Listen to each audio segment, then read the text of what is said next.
Had Chavez been born to a different father, maybe we'd be saying Chavez is a great fighter. Maybe Chavez wouldn't always be have to constantly be harangued over chasing his father's shadow because his father set the standard so damn high. Because if we look at Chavez's record, he's 49 with two losses coming to great fighters. One is Sergio Maravilla, the other one is Andres Fanfara. And as we can see, Fanfara is a beast. That boy can throw it down. And because being born to the wrong father or to a set of circumstances, right? Because we don't know how the relationship between Chavez and Chavez Sr. and Chavez Jr. is, right? But we can almost say we can predict how one is. And it's constantly being harangued. Your father gives you all the resources, but yet you just can't achieve the same drive as your father once has or once tried to bestow upon you, right? The gene, the lineage, right? The apple from the tree.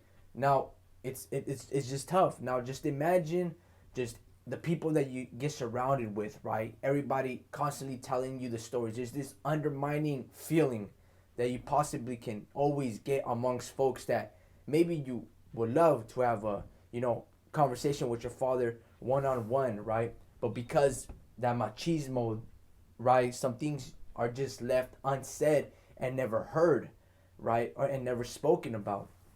Now, I don't really know anything about anything, right? I hope I'm not stirring up the noise. My point is not to stir up noise. The point is to say this. And can Chavez Jr.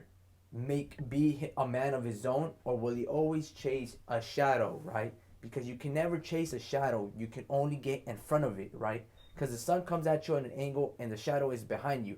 But when you start chasing the shadow, you can't really get it. So you got to walk forward. You got to make sure the shadow is chasing you, not vice versa. Can Chavez Jr. flip his career around? If he can, he's already 49-2. We know he's fan friendly. We know he comes to fight. But there's got to be a tick. There's got to be a timing bomb, a sense of urgency that he might only have a little window left in his career because his fighting style is an invitation of punishment, right? And maybe he doesn't like to be punished. Maybe he wants to win and please fans, right? He's already said this stuff before. So he's got a brief window. And in this window, can he conquer glory? Or will he let the glory or that shadow swallow him up? Only time will tell. I don't know what adjustments Chavez Jr. needs to do. I don't know if it's necessarily the trainer. I don't know if it's going to be Freddie Roach or Robert Garcia. But if I was Chavez Jr., I would ask my father, right, Chavez Sr., and if I was Chavez Jr., I would ask Chavez Sr., the father, to train me. That's the only way I can see someone taming Chavez Jr. or getting his head right. Or maybe the relationship is on a cusp of explosion, that it's not one of those things where you can take advice from somebody that kind of always has that look on his face like, disappointment. Or maybe just because he's your son, you can't push him that much further. I don't know what it is. I don't know the relationship is. But the point is this. Can Chavez Jr. flip his boxing career around? Because he's on a downward slope. But he's so on the cusp. I don't know if it's his training regimen. I don't know what it is. It's hard to motivate and get into the head of these boxers. Only the great trainers can do that. I don't know if a great fighter like Chavez Sr. can make that transition from a fighter and carry under to give advice, give that motivation, and break and tame a fighter. I don't know if Sr. is one for that, to do that. But if he can, it'd probably be the best logical choice, because it ain't going to be Robert Garcia. It ain't going to be John David Jackson. It ain't going to be Nassim Richardson taming Chavez Jr. to fit that narrative. It might just come from the main tree. Siempre ve venir las manos. Ahí lo tocó el Junior. Pero Maravilla se prende. Atención, no le tiró box al mexicano, el campeón. Se lo lleva contra cuerdas. Maravilla recibe, pero mete la suya. Atención, lo tocó Chávez. Cayó Maravilla Martínez. Lo quiero ver. Atención que Chávez llega, tiene puntería. No te fajes, Sergio, no te fajes. Porque si no te van a sacar. Escapate de ahí, Sergio. Escapate de ahí. Ya hiciste lo mejor en pelea. Sonó la campana.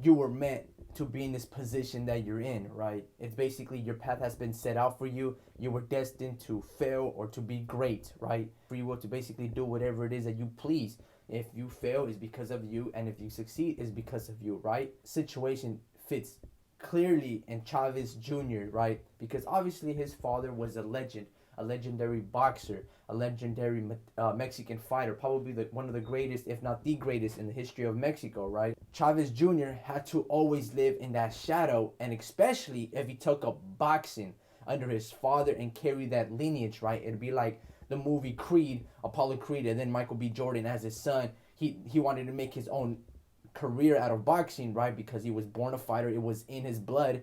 So Chavez Jr. had always had to live under his father's, the cloud of shadow, the cloud of success, right? And one of the things was when he was coming up, he had some of those traits. He had that great golden chin that he can take a lot of punishment. You take one to give one. And he was doing good. He was undefeated. Then he was getting a couple of controversial decisions going in his favor, like the Brian Vera fights, etc. And then he fought Sergio Martinez for the middleweight strap, right?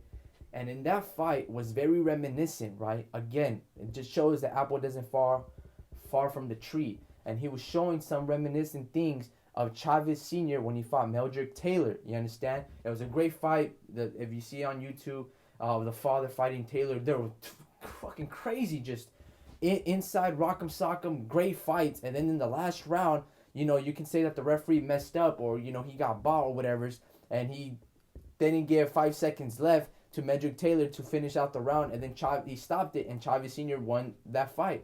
And then they had a rematch, right? Well, Chavez Jr. had something similar to Sergio Maravilla in the 12th round. He's basically losing all 11 rounds. Here and there, Chavez was winning some rounds, throwing some good shots, moving well, throwing shots. But Sergio Maravilla, if we talk about hit, not get hit, he was landing way more of the shots, right, to Chavez's chin. And Chavez was basically in there until the 12th round, knocks Maravilla twice. He almost had him out, and it was reminiscent of his father, right?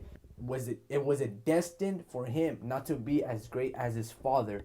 We talk about boxing gods, right?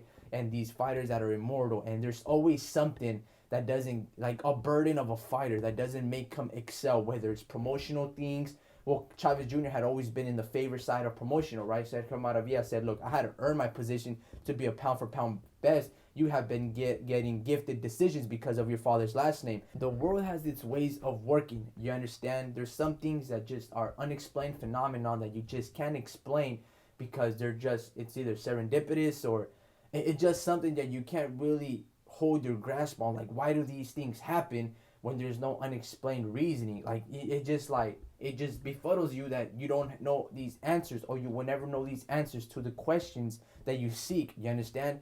So in Chavez Jr.'s case, right? In Chavez Jr.'s case, was it destined for him not to be as great as his father or match his father's legacy? For example, like Floyd Mayweather Sr., right? He was a good boxer. He was a legit boxer, but he wasn't great, right? Like his son is great. So it's almost fitting that when a father is a boxer and he's not that good, or he's good, but he's not that great, well, it's best for a father to teach what he can to his son. If you were a father, you would want your children to supersede and surpass your efforts, right? But there are situations where you want your best for your children, right? And you would want them to succeed further than you. So, like, if you're an immigrant, you work your ass off from rags to riches, you're achieving the American dream, and then you want something like a foundation that you didn't have as growing up, and you want to give it to your children, right? Well, sometimes the universe conspires against that. Sometimes it doesn't allow your children to supersede your efforts, right? Because it was different times. There's just a different zeitgeist, so to speak. Was Chavez Jr., was he meant to lose that night against Sergio Maravilla? For reasons unexplained, I don't know. Or Sergio Maravilla was just that good. But there's also reasons why Sergio Maravilla got up twice, and he came back and tired out Chavez Jr. in that 12th round. He got dropped twice, but he was throwing a lot of shots and hurt Chavez himself, right? So why is it that it happens in this sport of boxing where a fighter can overcome obstacles? Chavez Jr., ever since he lost that Sergio Maravilla fight, right, he has never been the same. His work ethic has always been suspect, right? But now we start to see his chin not be as great as before, right? We see him basically like saying, fuck it, I'm done. And we would never have seen that before from Chaves Jr. So that fight, whatever he lost against Sergio Maravilla, that belt or his record, definitely took a toll. Chaves Jr. would take a lot of shots to the chin, or maybe his legs and his chin is just not as good as before. But since that Maravilla fight, he's never been the same. And the reason I say that is because you can check his track record. I mean, he's lacked the dedication to the sport, doesn't refuse to make weight plenty of times, meets at catch weights, and you think it's benefiting him, but it's benefiting the other opponent as well because the other opponent has made the weight, but he just kind of like, okay, whatever, it makes it easier. I don't have to lose those additional pounds, and Chavez has to suffer for that, right? Because the other guy's already, he's a professional in every sense of the word. Chavez, not so much. So again, was it meant or was it not meant for Chavez Jr. to supersede his father?